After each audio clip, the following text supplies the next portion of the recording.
할렐루야. 오늘은 에스겔 47장 1절에서 12절 말씀을 본문으로 생명수가 흐르는 교회라는 제목으로 말씀의 은혜를 나누겠습니다. 코로나 바이러스로 인해서 온 나라가 온 세상이 비상의 상황에서 엎친 데 겹친 대로 낮에는 폭염으로 또 밤에는 열대야 살아가시는 성도님께서 너무나 수고가 많으십니다. 성령님의 이루어하심과 또 함께하심이 늘 함께하기를 기도합니다.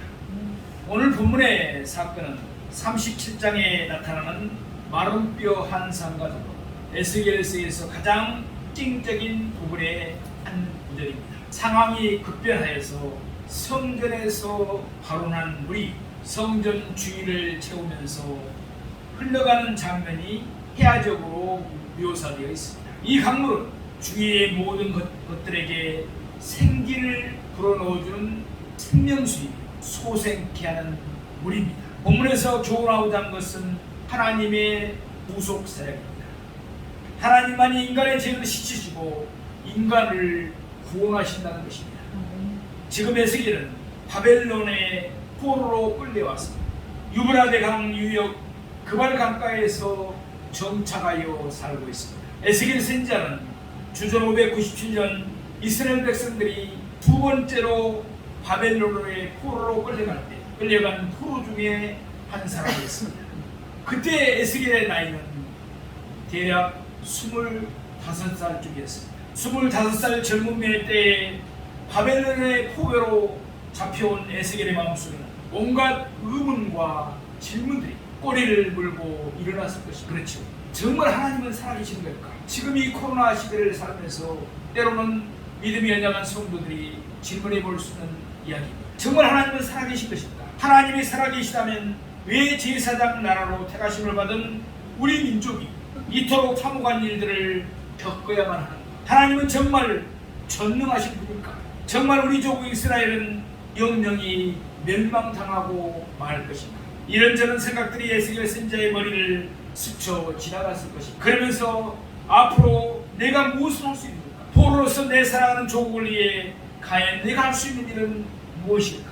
아마 그런 생각도 했을 것입니다. 그런데 그의 나이 30세 그리고 포로로 끌려간 지 5년 만에 어두운 한밤에 어둠을 가리고 하늘이 열리면서 한 줄기 빛이 절망하는 젊은 선지자 에스겔에게 찬란한 비전이 이상이 내려옵니다. 그 순간 그는 더 이상 실패를 숙명처럼 받아들이는 나약한 자가 아닙니다. 포로된 백성의 그 나약한 모습이 아닙니다. 하나님 주시는 비전 앞에 그의 인생을 송두리째 바뀌게 됩니다. 하나님의 사람을 변화시켰던 이 위대한 비전 환상, 이 찬란한 이상의 어느 날 그발 강가에 있던 제사장의 후에 있던 에스겔에게 맞아 그러니 이 환상을 붙들고 새로운 새벽을 향해서 달려나갑니다. 본문에서 물은 어느 곳에서 흘러나오고 있습니다. 성전의 문지방에서 흘러나온다고 했습니다. 이 생명수는 하나님과 어린 양의 보좌 앞에서 발원하고 있습니다. 에덴 동산에서 발원한 네 강물이 온 세상을 적셨듯이 이제 새롭게 지어질 새 성전에서 흐르는 물이 모든 사람들에게 흘러들어가서 그들의 영혼을 영원히 살리게 합니다. 소생케 하는 생명수는 구약에서는 생수의 근원 되신 하나님을 의미합니다. 또 신약에서는 바로 생수의 강이신 예수 그리스도이십니다. 또한 성령님을 의미합니다. 즉 예수 그리스도의 보혈과 성령의 충만함을 의미합니다. 성경에는 물을 영생하신 하나님과 예수님으로 피운 곳이 여러 곳에 있습니다. 스가랴 14장 8절 말씀입니다. 그날의 생수가 예루살렘에서 솟아나서 절반은 동해로 절반은 서해로 흐를 것이라. 여름에도 겨울에도 그러하리라. 아멘. 예루살렘에서 생수가 솟아난다고 했습니다. 여기서 말하는 생수는 곧 예수 그리스도를 뜻합니다. 그래서 예수님은 자신을 스스로 물에 비유하셨습니다. 요한복음 6장 35절에 보면 예수께서 이르시되 나는 생명의 떡이니 내게 오는 자는 결코 줄이지 아니할 터이요 나를 믿는 자는 영원히 목마르지 아니하리라. 아멘. 또한 요한복음 7장 39절에는 말씀합니다.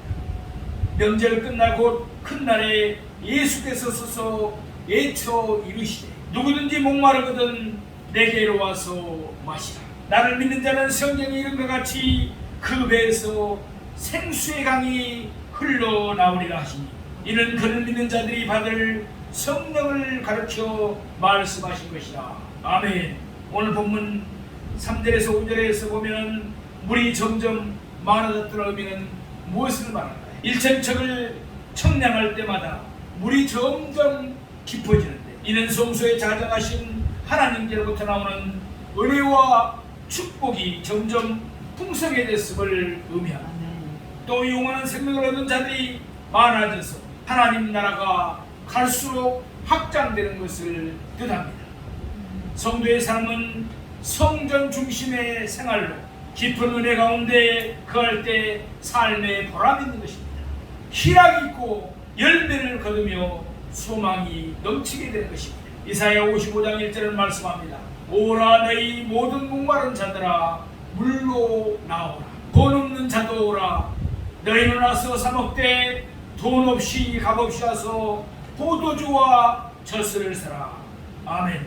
예수님께서는 요한복음 4장 14절에서 말씀합니다. 내가 주는 물을 마시는 자는 영원히 목마르지 아니하느니 내가 주는 물은 그 속에서 영생하도록 솟아나는 샘물이 되리라. 아멘. 본문을 보면 은혜를 받은 데에는 깊이가 있음을 알 수가 있습니다. 성도도 깊은 성도가 있고 얕은 성도가 있다는 것입니다. 자, 첫 번째 발목 성도입니다. 에스겔이 천사의 인도를 받아 성전에서 흐르는 물의 깊이를 재어보니 처음에는 발목에 찼다고 그랬습니다. 발목 수준에 올라온 믿음의 수준입니다. 교회에 왔다 갔다 하는 수준이 바로 발목 성도라고 할 수 있습니다.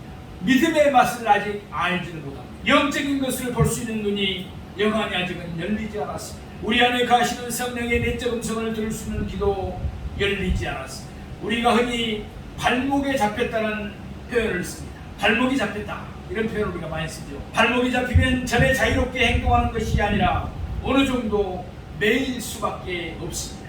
믿기 전에는 하나님에 대한 관심이 전혀 없었습니다. 육신의 정욕과 안목의 정욕과 세상의 자랑에, 이생의 자랑에 빠져 살았습니다. 자기 고집이나 이기주의가 아직 깨어지지 아니하고 세상이 아직 딱 들어차 있는 사람이다. 그러나 발목이 잡히면 버둥대면서 교회에 나오게 됩니다. 안 올라가면서도 성령이 이끄시니까 버둥대면서 어찌할 도리가 없이 교회에 나오는 것입니다. 이런 성도들을 발목 성도라고 할 수 있습니다. 두 번째, 무릎 성도입니다. 천사가 두 번째로 측량하여 보니 무릎까지 물이 찼습니다. 일천척은 약 550m인데 더 측량하고 보니 무릎 정도에 물이 찼다는 것입니다. 무릎은 기도 수준입니다. 발목은 교회 예배 출석 정도 수준이라면 무릎은 기도할 수 있는 성도들을 말합니다. 무릎 성도는 기도할 줄 압니다. 기도의 맛을 압니다. 기도의 응답의 체험이 있습니다. 기도할 줄 알고 기도 응답이 무엇인 줄 압니다. 하나님은 살아계셔서 기도에 응답해 주신 것을 아는 것입니다. 창세기의 아브라함을 보면 너는 너의 본토 친척 아비집을 떠나 내가 내게 지시하는 땅으로 가라는 하나님의 말씀에 발목이 잡혔습니다. 그래서 하나님이 인도하시는 대로 가나안에 갔습니다. 하지만 아직 온전한 것은 아닙니다. 가나안에 흉년이 들자 하나님께 물어보지도 않고 자기 멋대로 애굽 땅으로 내려갔다가 부끄러운 일을 겪습니다. 하지만 시간이 지나면서 그도 주님 앞에 무릎을 꿇습니다. 야곱도 처음에는 인간적인 지혜나 방법을 의지하면서 살았습니다. 한말로 애들이었습니다. 그래서 밭죽 한 그릇으로 장자의 명분을 사고 아버지를 속여 장자의 복을 가로챘습니다. 화가 나서 자신을 죽이려는 형 에서를 피해 에삼촌 집으로 도망가던 중 꿈에 하나님을 만나 발목이 잡혔습니다. 그리고 20년 세월이 지나는 동안 여전히 자신의 방법대로 그러나 그는 살았습니다. 그러다가 압복 강가에서 두려운 마음으로 기도하다가 한뼘뼈가 부러지고서야 하나님 앞에 무릎을 꿇게 됩니다. 하나님 우리를 지으신 자라는 사실을 알고 그래서 주님이 우리에게 원하신 대로 사는 것이 가장 가치 있는 삶이라는 사실을 안다. 하루라도 빨리 하나님 앞에 무릎 꿇는 것이 옳습니다. 그래도 끝까지 자기 뜻을 굽히지 않고 하나님과 씨름하면 할수록 인생이 힘이 듭니다. 결국 가치 없는 사람으로 전락할 수밖에 없는 것입니다. 세 번째, 허리 성도입니다. 천사가 세 번째 다시 측량을 하였습니다. 물이 허리까지 찼다고 했습니다. 허리는 힘을 의지합니다. 허리는 힘입니다. 욥기서 38장 3절에 보면은 너는 대장부처럼 대장부들은 허리를 묶었습니다. 창세기 35장 11절에 보면은 왕들이 내 허리에서 나오리라. 가장 힘 있는 왕은 허리에서 나온다고 했습니다. 성령과 함께 힘있게 일하는 성도는 허리 수준의 성도인 것입니다. 하나님이 일로 가면 발벗고 나설 수 있는 성도들입니다. 허리 수준의 성도는 하나님 일을 하는데 열정적인 사람들입니다. 하나님 일을 하는 사람은 하나님이 축복해 주시는 줄로 믿습니다. 이런 말이 있습니다. 내가 하나님의 일을 하면 하나님은 내 일을 하여 주신다. 아멘. 시편 31편 5절에서 6절을 말씀합니다. 내 길을 여호와께 맡기라. 그를 의지하면 그가 이루시고 내 의를 빛같이 나타내시고 내 공의를 정오의 빛같이 하시리로다. 아멘. 잠언 16장 3절도 말씀합니다. 너의 행사를 여호와께 맡기라. 그리하면 내가 경영하는 것이 이루어지리라. 베드로전서 5장 7절도 말씀합니다. 너희 염려를 다 주께 맡기라. 이는 그가 너희를 돌보심이라. 아멘. 우리 허리에 찼다는 것은 하나님의 성령이 허리를 붙잡고 이제 이 사람은 하나님의 성령을 의지해서 인생을 살아가게 된다는 의미입니다. 이제는 인간의 지혜나 수단을 최고로 알고 그것을 힘입어 살았을 때는 깨어지지 않았지만 이제 깨어지고 난 다음에 하나님께 항복하고 난 다음에는 하나님을 나의 생명의 힘으로 알고 살아가는 사람들을 말하는 것입니다. 네 번째는 온몸 성도입니다. 천사가 네 번째로 측량을 하였습니다. 온몸을 담글 수 있는 물이었습니다. 헤엄을 칠 수 있는 물이었습니다. 물에 담그면 내가 움직이는 것이 아니라 물이 나를 움직이게 됩니다. 전적으로 물속에 살게 됩니다. 물이 키보다 더 높아졌다는 것은 헤엄을 치지 않으면 살 수가 없는 단계입니다. 살아가는 방식이 완전히 달라지는 것입니다. 예수님이 하신 말씀이 그것입니다. 요한복음 14장 20절입니다. 그날에는 내가 아버지 안에 너희가 내 안에 내가 너희 안에 있는 것을 너희가 알리라. 아멘. 바울이 고백한 것이 바로 이것입니다. 갈라디아서 2장 20절을 말씀합니다. 내가 그리스도와 함께 십자가에 못 박혔나니 그런즉 이제는 내가 사는 것이 아니요 오직 내 안에 그리스도께서 사시는 것이다. 이제 내가 육체 가운데 사는 것은 나를 사랑하사 나를 위하여 자기 자신을 버리신 하나님의 아들을 믿는 믿음 안에서 사는 것이다. 아멘. 시편 23편에 보면은 여호와는 나의 목자시니 내가 부족함이 없으리로 그가 나를 푸른 초장에 쉴만한 물가로 인도해 주시니 사망의 음침한 골짜기로 다닐지라도 지팡이와 막대기로 지켜주시리로. 그러니 이제 내가 사는 것이 아닙니다. 날마다 은혜의 바다에 헤엄쳐 살아가는 것입니다.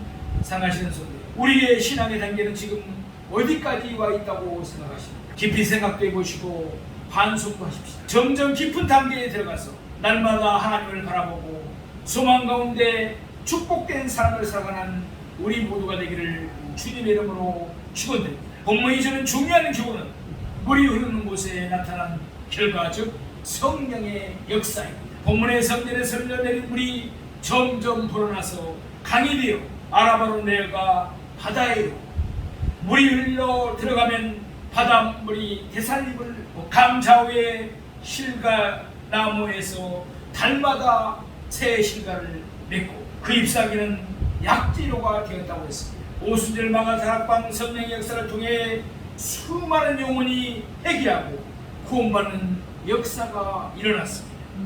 그리고 그 성령의 역사가 성령의 바람이 유럽을 복받시키고 미국으로 건너가 큰 성령의 역사를 이루었습니다. 그리고 선교사들을 통해 우리나라에도 복음이 들어오고 수많은 선교사인들의 피를 흘린 결과 우리나라가 많은 복음화를 이루었습니다. 그 성령, 첫째로 생수는 생명을 살립니다. 죽은 생명을 다시 살립니다. 6절과 7절 말씀을 보시겠습니다. 그가 내게 이르시되 인자야 내가 이것을 보아야 하느냐 하시고 나를 인도하여 강가로 돌아가게 하시고 내가 돌아가니 강 좌우편에 나무가 심이 많다. 사랑하시는 지금 본문이 배경이 어디라고 했습니까?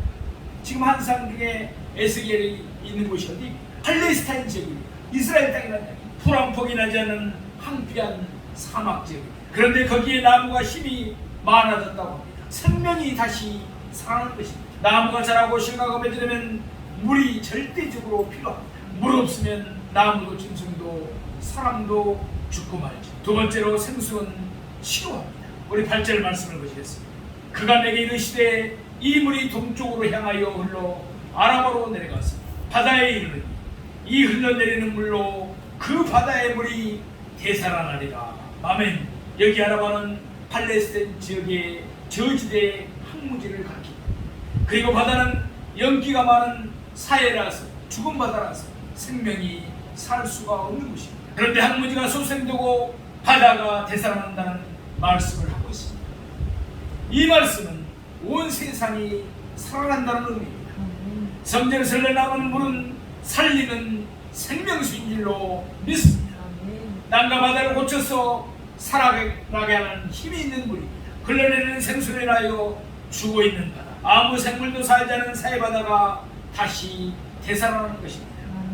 여기서 되살린다는 단어가 히브리어로 라파입니다. 우리가 즐겨 사용하는 구절 가운데 하나가 요아라파가 있습니다. 라파의 뜻은 치료라는 뜻입니다. 요아라파는 치료의 하나님이라는 뜻입니다. 하나님의 성전에서 흘러나오기 시작한 생수가 큰 강이 되어 흘러 들어가는 곳마다 모든 물이 치료되는 줄로 믿습니다. 또 구절 말씀을 보겠습니다.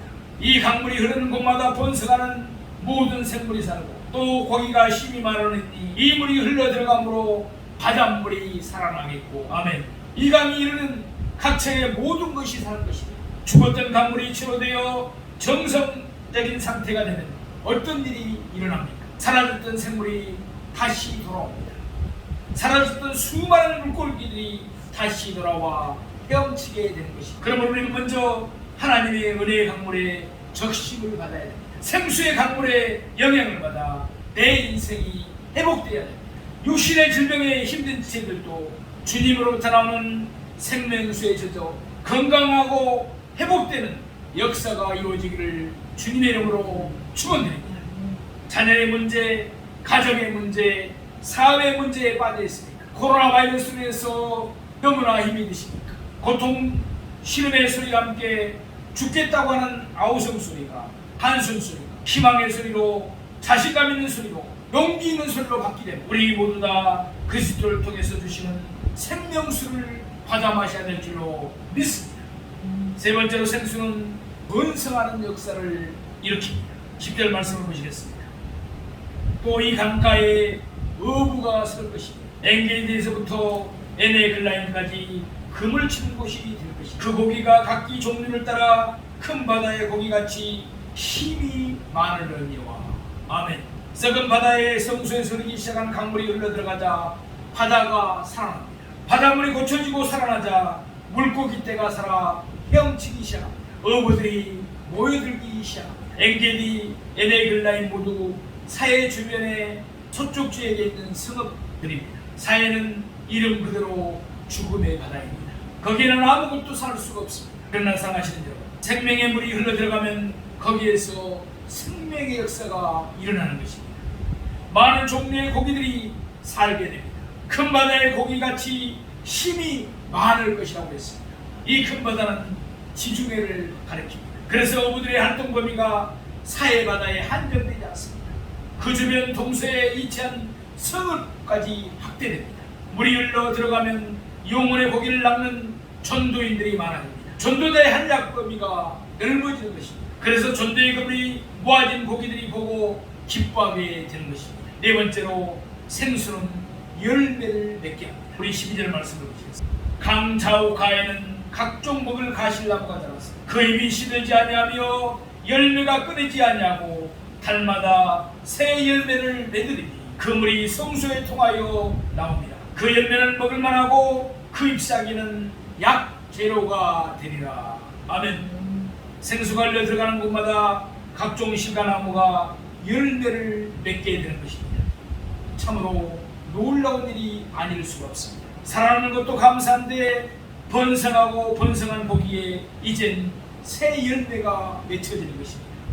성소로 말미암아 흐르는 물 때문에 먹을 만한 열매, 약절에 쓰이는 잎사귀가 생산됩니다. 하나님의 성전에서 흘러나오기 시작한 생수가 큰 강이 되어 흘러들어가는 곳마다 생물이 살아나고 고기가 힘이 많아지고 식물이 되는 실과나무가 자란다고 했습니다. 나뭇잎이 시들지 않냐고 실과가 끊어지지 않냐고 맺는다고 했습니다. 그러므로 성령의 강물이 흘러들어가면 치료만 임할 뿐 아니라 번영도 축복도 다가오는 줄로 믿습니다.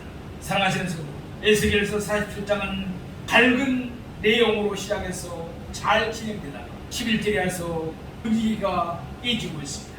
우리 11절 말씀을 보겠습니다. 그 집벌과 갯벌은 되살아나지 못하고 소금 땅이 될 것이니 사해복에는 웅덩이들이 많이 있습니다. 사해물이 많아서 넘치거나 비가 많이 올 때 그 웅덩이에는 물이 고입니다. 그 다음에 다시 해가 쪼이기 시작하면 그 웅덩이 물들이 빠져나가지 못하고 염분이 아주 강해집니다. 물이 마른 다음에 그 땅은 그야말로 소금 땅이 되고 맙니다. 죽음의 땅이 되고 마는 것입니다. 생명의 물을 받아들이지 않으면 사람도 이렇게 죽은 존재가 되고 만다는 것입니다. 영적으로 보면 이 집벌과 갯벌은 복음을 받아들이지 않는 사람들입니다. 하나님의 은혜를 거부하고 영원한 사망 가운데 가는 교만한 사람들인 것입니다. 물이 흐르는 곳마다 생명의 역사가 일어나서 영육간의 삶의 소생함을 얻으며 살리는 일이 일어나고 치료하는 일이 일어나고 여러가지 풍성한 열매를 거두게 해주시는 것입니다. 성도의 삶이 은혜의 삶이 되면 모든 사막과 같은 환경, 죽음의 바다 같은 환경을 변하게 만들어주십니다. 죽은 심령, 죽은 가정, 죽은 교회, 죽은 사회를 살려내고 고치고 강하게 하시고 변화되게 하시고 능력 있게 해주시는 것입니다. 하지만 죽은 신앙, 죽은 기도, 죽은 예배, 죽은 헌신은 아무런 변화도 능력도 보여주지 못합니다. 다만 형식과 간습만 남아있을 뿐입니다. 놀라운 성령의 역사를 체험하고 능력 있는 것을 체험하는 자들이 되기 위해서 우리가 성령의 능력을 되돌아야 됩니다. 은혜의 말씀에 빠져야 됩니다. 그런데 오늘 보니까 성소의 물이 어디에서 흘러나온다고 했습니까?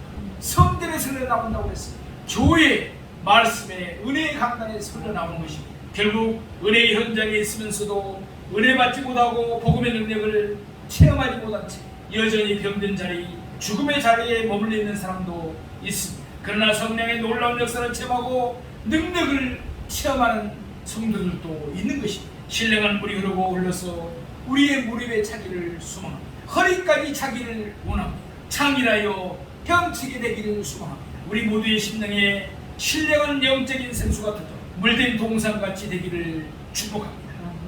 우리들에게 놀라운 은혜의 역사가 나타나기를 소망합니다. 강단에서 흘러나오는 하나님의 말씀을 통해 모든 병든 것들이 회복되고 소생되는 역사가 나타나기를 소망합니다. 생명의 가시들을 주렁주렁 맺어서 하나님께 영광을 돌리는 복된 성도님들이 다 되시기를 주님의 이름으로 축원드립니다. 기도드리겠습니다.